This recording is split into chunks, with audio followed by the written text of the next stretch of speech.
కావేరీ వివాదం ముదిరింది. తమిళనాడుకు రోజుకు 12,000 క్యూసెక్కుల నీటిని విడుదల చేయాలని కర్ణాటకను కావేరీ వాటర్ మేనేజ్మెంట్ అథారిటీ ఆదేశించింది. ఈ నిర్ణయంపై రైతులు, ప్రతిపక్షాలు, కన్నడ సంఘాలు భగ్గుమన్నాయి. బంద్కు పిలుపునిచ్చాయి. దీంతో ఇవాళ కర్ణాటకలో బంద్ కొనసాగుతోంది. కర్ణాటక వ్యాప్తంగా స్కూళ్లు, దుకాణాలు, వ్యాపార సంస్థలు మూతపడ్డాయి. ఇవాళ ఉదయం నుంచి బస్సులు డిపోలకే పరిమితమయ్యాయి. పలు ప్రాంతాల్లో రోడ్డెక్కిన నిరసనకారులు, విపక్షాల నేతలను పోలీసులు అరెస్ట్ చేశారు. ఇక రాష్ట్ర వ్యాప్తంగా పలు ప్రాంతాల్లో భారీగా పోలీసులను మోహరించారు. బస్సులు డిపోలకే పరిమితం కావడంతో పలు ప్రాంతాల్లో ప్రజలు తీవ్ర ఇబ్బందులు పడుతున్నారు. ప్రజా రవాణా సేవలకు అంతరాయం ఏర్పడింది. దుకాణాలు, వ్యాపార సంస్థలు స్వచ్ఛందంగా మూసివేశారు. ఆసుపత్రులతో పాటు అత్యవసర సేవలు కొనసాగుతున్నాయి.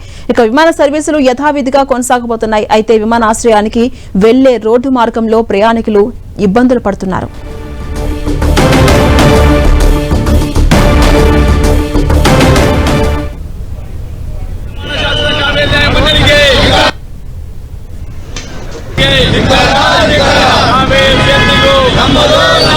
కావేరీ